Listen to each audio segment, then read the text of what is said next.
So we've got two sessions this afternoon. Antoine Solom is going to give us some very interesting facts, data. I was once in a situation where I had to brief my boss on with some numbers, and I presented these numbers in such enormous detail and to such a degree. And after 5 minutes, he eyeballed me and he said, "Bellinger," he said, "don't confuse my prejudices with facts." So what we're going to get out of our first presentation this afternoon is facts that confuse our prejudices, and no doubt we can get into some discussion as a result of that. Allow me to introduce, please, Antoine Solom, who's going to give us some very interesting facts about the state of e-learning across Europe. Thank you. Thank you.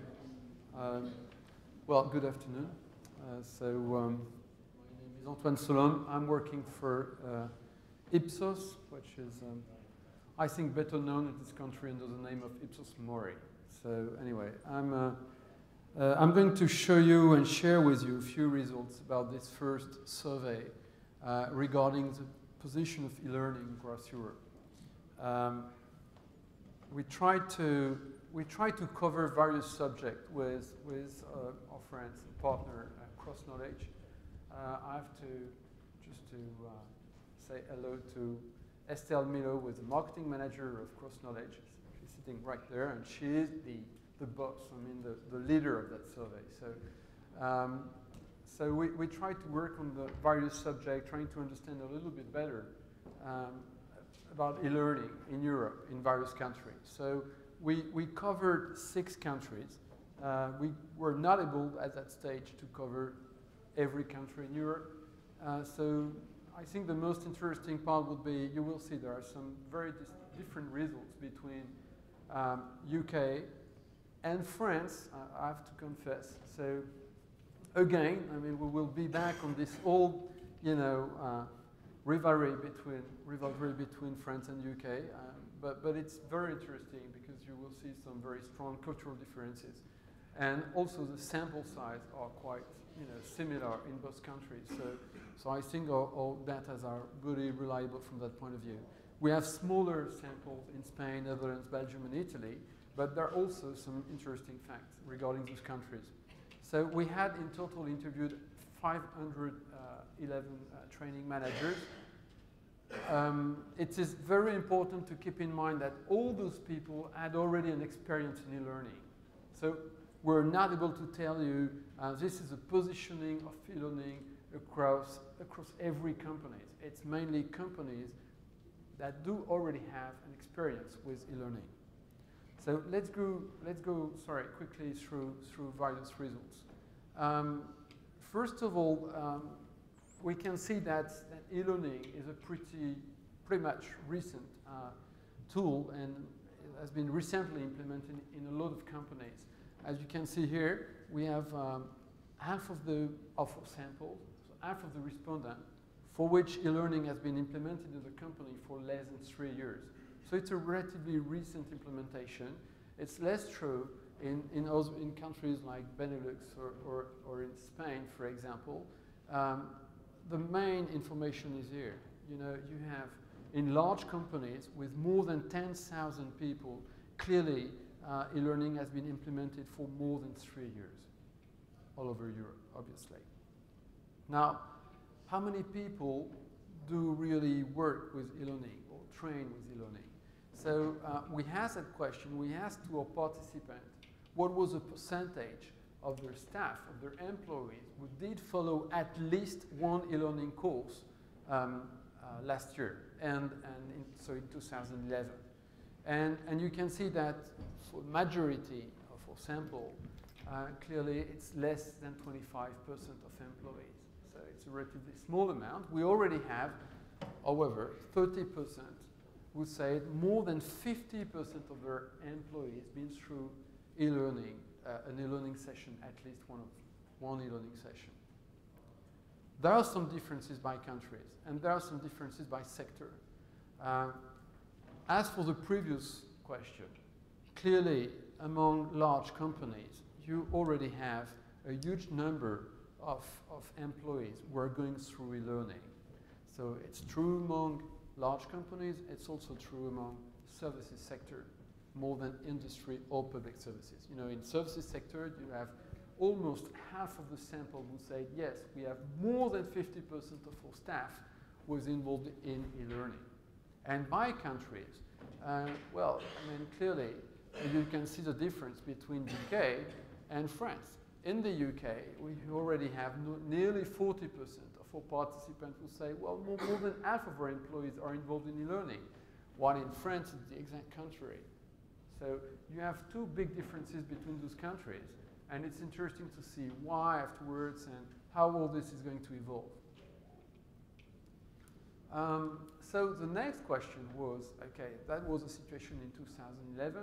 What will be the situation in 2012? Okay, and then you see some big difference. In 2012, well, instead of having 37% who say less than 10% of my employees are involved in e-learning, it will be only 15%. So based on that, you know, on those figures, it's clear that e-learning is going to develop, and quite rapidly, and quite fast. Okay, if you look at this, you see that it's mainly in this area where you have between 25 and 50% of your employees involved in e-learning. This is this part, which is growing really quickly. The growth will be, we'll see this growth absolutely everywhere. It's true in the UK, where, you know, the percentage of companies who say more than 50% of my employees are involved in e-learning, it will move from 40% to 51%. So once the e-learning is clearly implemented in the company, you're doing more and more training through e-learning. And you see that in the countries like France, Italy, for example, or in the smaller companies by size, okay, in those countries where e-learning is already not that developed, it will go quite faster and it will develop quickly. What are the objectives of people, of training managers, when they want to go through e-learning? The first objective is clearly cost, optimizing cost, 45%. Then we want to solve the problem of distance, 45%. And then you add trying to provide access to more people at the right time, etc., etc. So if you look at those four key elements, it's clearly a matter of size, trying to involve more people quicker for a better price. This is clearly why we're doing e-learning. We don't do e-learning, for example, for the quality of program. And it's interesting because you will see afterwards that in fact quality of program is extremely important, but this is not the primary objective of our training managers. Then who do you address with e-learning? Basically, a little bit everybody. All staff for 55% of our respondents. You know, then you will find also some e-learning programs dedicated to managers or to newcomers, new joiners. And then for the junior management, middle management, technical staff, office staff, so in more limited element, and also senior management and high flyers, but only for 7% or 6%.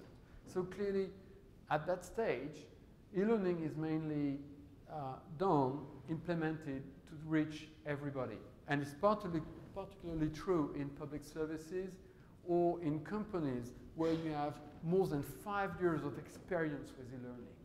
So the more you experiment e-learning and the more people you touch within your company. What do you do with e-learning? What kind of application do you develop through e-learning? Well, it's mainly training related to your business. Okay, and then you will see health and safety, IT, office technology, compliancy, management leadership. So the key element is training related to your business. Now, look at the comparison between France and UK. You will observe the same phenomenon in Spain or in Italy, in other countries. First of all, in non-English speaking countries, language is a key item for e-learning, obviously. While in the UK, where you have a larger experience, okay, people are more experienced, e-learning is more implemented, it's a little bit, you have a large number of topics. Health and safety, for example, 57%, IT, compliance is also quite developed. In fact, what you see through this kind of results is that the more you do, the more you use e-learning, and the more application you're going to use. Okay? Now, resources and system. How do you implement, basically, concretely, e-learning? The first resource that you're going to use, activity, is going to be custom modules. 48% use custom module, and 46% use online questionnaires. You see that collaborative tools, videocast, ebooks, podcasts are far less used than the two first. But if you think about what's going to happen in the next 2 years, all people, all training managers just say, okay, I'm going to continue custom models. I'm going to use online questionnaire, but I'm going to use more and more collaborative tools. I'm going to use more and more videocast. Even podcast is going to develop. So you see that, in fact, the scope of application of resources is going to be wider and wider. And new technologies like collaborative tools or videocast are going to develop quite significantly. The delivery method now, it's mainly blended learning paths. So blended learning is at the heart of e-learning, but you will also find some prescription of e-learning content with no tutoring. So this is also quite dominant, as well as self-service content library. In the future, you see that, in fact, self-service content library will develop quite strongly too, okay, as well as blending learning paths. The rest is going to be more or less at the same level as it is today. Okay, so self-service and blending learning are going to continue to develop quite significantly. Well, we couldn't forget to change that little item anyway. It's a little bit of French, but that's fine. Going forget that one. I think 10 people read that stuff and didn't see that. Anyway, if you do the comparison by countries, very briefly, you see that self-content library, virtual classroom, tutor distance learning sessions are already quite developed in countries like UK, and especially in large companies or companies with a long experience of e-learning. So again, I mean, the more you do e-learning, the more you're going to reach a large number of people, the more application you're going to develop, the more resources you're going to use. What are the conditions for success and follow-up? Well, the first condition for success is the quality of course content. This is interesting. As you remember, in the previous survey, we've seen that it wasn't the initial objective of people. Quality wasn't the objective. But in the end, why does it work? It works because, well, the course content is of superior quality. And it's particularly true in UK, but you don't have that many differences between France and UK on that point. It also needs to be relevant with the content of the business needs, especially in the UK. While in France, and that's interesting, you could have the same kind of figures in Italy, in Spain, in the Netherlands, where the implementation of e-learning is less developed. Okay, what do you see? You see that linear support, involvement of line managers, effective project-related communication is extremely important. So it means that in those countries, it won't work without this. You need support. You need more communication.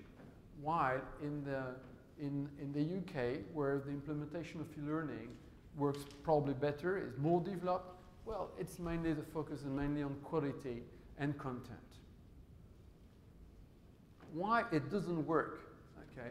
What are the main problems when you're developing e-learning? Well, the first problem that all managers meet is the lack of time, the availability of people to go through those programs. This is true a little bit in every country. I don't think it's particular to e-learning training. It's probably true for every type of training.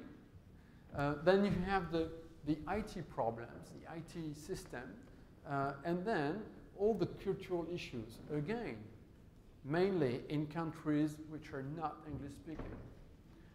So it's particularly true in France, but you will find the same kind of results also in Southern Europe. To support the follow-up and the line managers. At some point, what you see through those results is that if you're starting to develop e-learning in your company, you clearly need to focus a lot about follow-up, on support of the line management, on communication. It won't work by itself. You need that support if you want to implement it seriously in your company. Final question, what kind of follow-up do you use? Well, satisfaction questionnaire for 60%, obviously, and then you're trying to measure the completion rates, the number of training hours, the time spent logged in on the program, on the system. It's particularly true in France. Why? For legal reasons mainly. Because in France, you have some legal obligation doing that. So people are controlling.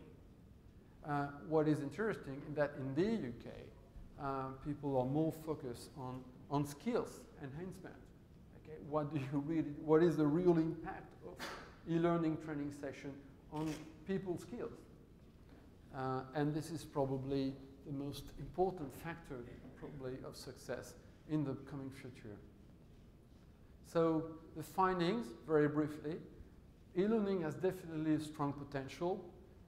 I don't know how fast it will go. Apparently quite faster, but you never know. You have to take a little bit of distance with this kind of figures. But clearly there is a strong potential. People are going to do more and more e-learning. Why? Mainly because cost and volume. You can touch more people, you can involve more people for less money. And if we consider that we're in the middle of some economic difficulties, probably those factors are even of more importance now. You can use a wide range of applications. There is not only one application dedicated specifically to e-learning. There is a wide range of applications. People are using more and more resources for it, depending on the technological equipment of the companies. And experience drives e-learning's growth. The more you experience, the more you do e-learning, the more you're ready to develop new type of program, new type of resources. At the final point, I think it's also very important to keep in mind that there are some strong cultural differences between countries. This is probably very important for multinational companies. You don't implement e-learning in the same way in Southern Europe, for example, or in France, than in the UK, apparently. And you need to keep in mind that your local environment, your company environment, is of maximum importance in developing and implementing e-learning. Thank you very much. Thank you.